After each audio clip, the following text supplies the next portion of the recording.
Hello दोस्तों, मैं आकाश। कैसे हैं आप सब? आशा करता हूँ अच्छे ही होंगे। दोस्तों, आपने अक्सर अपने घर वालों से सुना होगा भूत, प्रेत, जिन और आत्माओं के बारे में।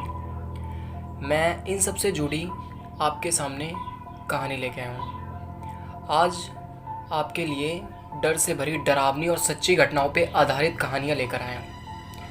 हमारा वास्ता किसी भी प्रकार के अंधविश्वास को बढ़ावा देना नहीं है। तो आइए, ऐसी ही एक कहानी लेके आया हूँ मैं आपके लिए, मेरे दोस्त विशाल की, जो कि बहुत डरावनी है। जैसा कि हमारे घर के बड़े बुजुर्ग कहा करते हैं कि जब कभी भी हम किसी अंधेरे रास्ते या सुनसान जगह पर हों तो हमें उन बुरी शक्तियों को, बुरी आत्माओं को कभी कुछ नहीं बोलना चाहिए। पर बच्चे हैं, मानते कहाँ। पर बच्चे अक्सर इन बातों को नज़रअंदाज कर देते हैं। और ऐसा ही हादसा हुआ मेरे दोस्त के साथ, जिसका नाम था राहुल। हम अक्सर रात को पार्क आया जाया करते थे और नॉर्मली उस टाइम पार्क में भीड़ बहुत कम हुआ करती थी और हमें रात में घूमना अच्छा लगता था।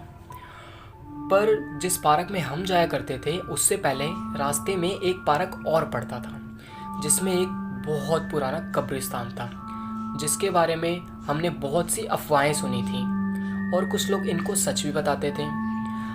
हमने बहुत लोगों के मुंह से सुना था कि वहाँ पे आत्माएं होती हैं और वहाँ जाना सख्त मना भी था।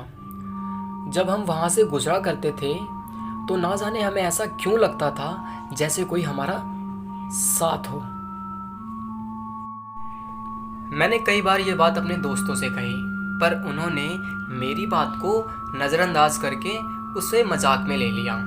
वैसे तो हम नॉर्मली उस पार्क से ना जाकर किसी और रास्ते से जाया करते थे, पर एक दिन जब हम पार्क से घर के लिए निकले तो मेरे दोस्त विशाल को न जाने क्या हुआ, उसने बोला हम उस कब्रिस्तान वाले पार्क के रास्ते से चलेंगे। मैंने उसे बहुत मना किया, लेकिन उसने मेरी एक ना सुनी। लेकिन फिर भी हम सारे दोस्तों ने तय किया, चलो ठीक है, आज चलते हैं। उस समय रात के 9 बज रहे थे और ठंड होने के कारण अंधेरा बहुत ज़्यादा घना हो गया था, बहुत ज़्यादा। फिर जब हम कब्रिस्तान के पास पहुँचे तो मेरे दोस्त ने मजाक में बोला कि ये भूत वूत कुछ नहीं होते, और ऐसा बोलकर वह एक कब्र के पास चला गया, जहाँ जाके वो अनाप शनाप बोलने लगा। जब वो आने लगा तो कब्र के पास एक गड्ढे में उसका पैर फंस गया। फिर उसने अपने पैर को ऊपर निकालने की कोशिश करी तो उसका पैर निकल ही नहीं रहा था, और उसने हमें बोला, आवाज़ लगाई, लेकिन हमें लगा वो हमसे मजाक कर रहा है। लेकिन उसका पैर मानो किसी ने अंदर से जकड़ रखा हो। लेकिन कुछ देर बाद जब उसका पैर नहीं निकला तो हम सब ने कब्रिस्तान के अंदर जाकर उसके पैर को निकालने में उसकी मदद की, लेकिन उसका पैर मानो किसी ने अंदर से जकड़ रखा हो, निकलने का नाम ही नहीं ले रहा था। हम जितनी ताकत लगा रहे थे वो उतना ही अंदर धंसता जा रहा था। हम थक चुके थे, लेकिन कुछ देर बाद अचानक से उसका पैर बाहर निकला और हम फौरन वहाँ से भागकर अपनी गाड़ी के पास पहुँचे। अब हम सब बहुत डर चुके थे, हमें कुछ सूझ नहीं रहा था। हमने फ़ौरन अपनी गाड़ी स्टार्ट करी और वहाँ से चल पड़े। लेकिन कुछ समय हुआ ही था कि मेरे दोस्त विशाल ने सामने खड़े एक पेड़ पे नज़र मारी। उसके ऊपर से मानो हमें कोई देख रहा हो। हम जितनी तेज़ गाड़ी चला रहे थे वो साया उतनी तेज़ हमारे साथ चल रहा था। हम जल्द से जल्द पार्क से निकलना चाह रहे थे, लेकिन मानो पार्क आज ख़त्म होने का नाम ही ना ले रहा हो। उस साए की बढ़ती रफ्तार के साथ साथ हमारी धड़कनों की रफ्तार बढ़ती जा रही थी और बहुत ज़्यादा डर लग रहा था।